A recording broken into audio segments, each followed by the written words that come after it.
Endereçamento IPv4. O endereço IP está tecnicamente associado a uma interface de rede.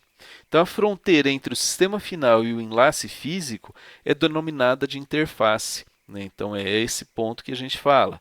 Um roteador possui diversas interfaces, como eu tinha mostrado para vocês lá. Tem 48, mais 36 para cada enlace. Enquanto um hospedeiro, um host lá, costuma ter somente uma ou duas, que é o seu caso aí, no seu computador.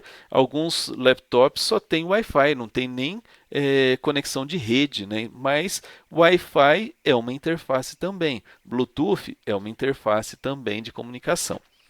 O IP exige que cada interface tenha seu próprio endereço IP, ou seja, endereço IP está tecnicamente associado a uma interface e não ao sistema final, por exemplo, ao roteador ou ao computador em si. Então, com isso, Tiago, eu posso ter então no meu computador dois IPs diferentes? Pode. Para cada interface você pode ter um IP diferente associado àquela interface.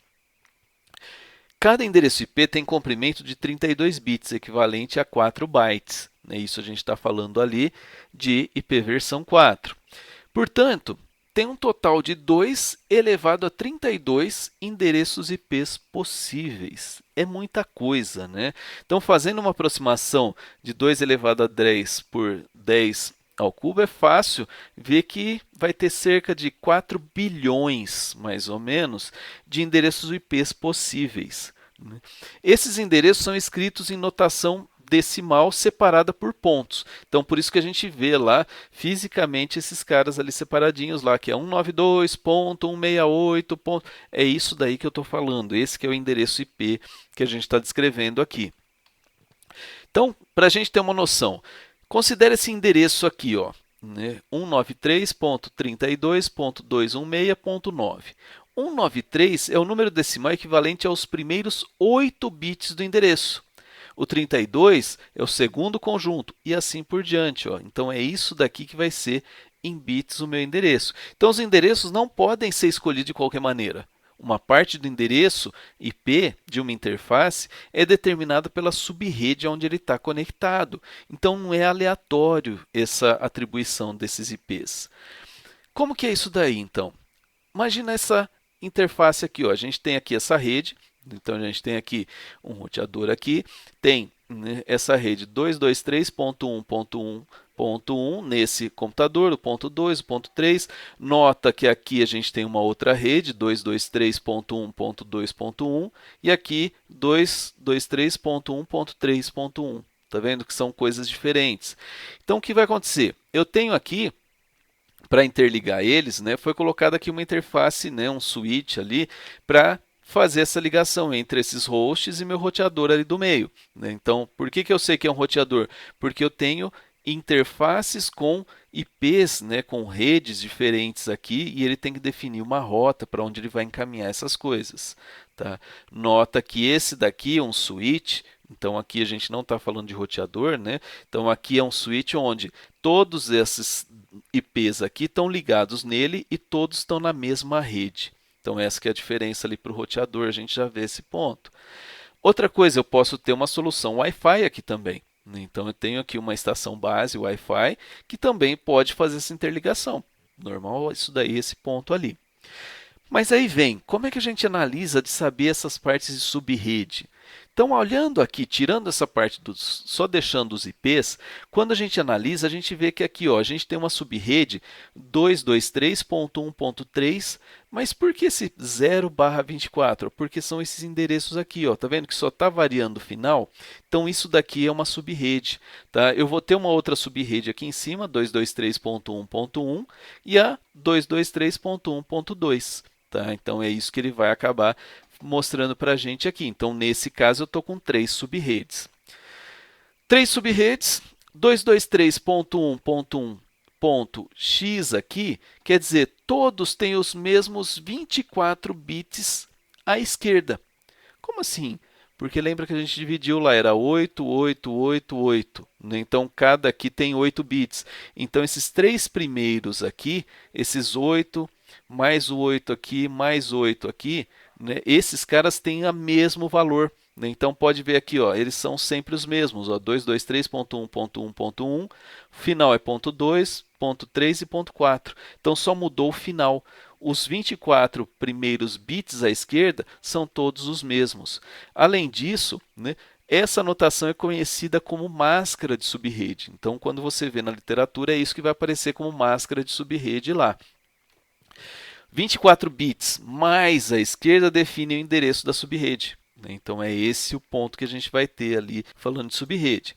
Se um novo host se conectar a essa subrede, né, essa daqui de cima, qual seria um possível endereço para ele?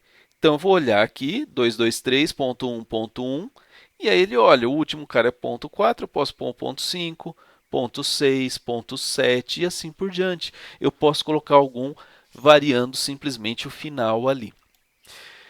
Nessa subrede aqui, né, ou melhor, nesse exemplo, quantas subredes a gente vai ter? Para a gente conseguir analisar, vamos tirar essa parte desses hosts para ficar melhor, ó, mais visível. Como é que eu analiso isso? Eu tenho que analisar e ver, opa, ó, aqui aparentemente tem uma rede, uma subrede, aqui o IP já mudou, aqui é outro IP, aqui é outro. Então, nós temos aqui, ó, uma subrede aqui, outra aqui, outra aqui, outra aqui embaixo, outra nesse e outra nesse. Então, apesar da gente estar olhando desse jeito, né, quantas subredes a gente vai ter? Então, a gente vai ter 1, 2, 3, 4, 5, 6. Então, essa interligação entre os roteadores está numa subrede diferente. Tá vendo? Essas 3 ligações entre os roteadores são subredes diferentes, além das subredes dos hosts que estão nas pontas.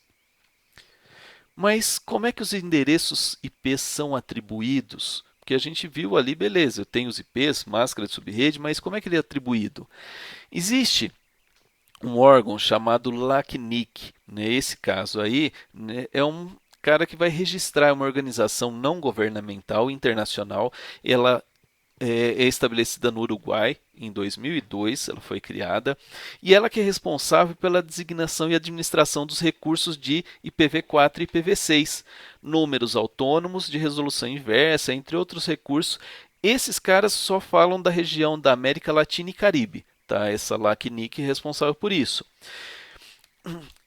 E no caso, né, em um dos 5 registros regionais da internet no mundo. Como assim 5? Porque olha aqui, está dividido em cores. Então, cada cor aqui é um órgão que é responsável por atribuição de IPs no mundo, né? Então, aqui a gente tem um só para fazer essa parte, o outro essa parte da Europa aqui de cima, parte da África, né, a parte LACNIC, que é onde a gente está aqui, né, e a parte aqui norte-americana ali, que pega toda essa parte de cima. Então, eles são divididos para poder gerenciar esses caras. Então, a LACNIC, né, e outras organizações são subordinadas à ICANN. Então, esse daí que vai organizar todos os endereços mundiais ali. Então, o papel do ICANN não é apenas alocar endereços IP, mas também administrar aqueles servidores de DNS raiz. Lembra que eu comentei dos DNS, né, anteriormente? Eles que vão administrar esses caras aí, esse ICANN. E ela foi fundada, né, em 1998, sua matriz fica lá nos Estados Unidos. Então, é algo bem relativamente mais antigo aí, né, do que aquele estouro da internet, tudo isso daí para poder organizar tudo nesse ponto.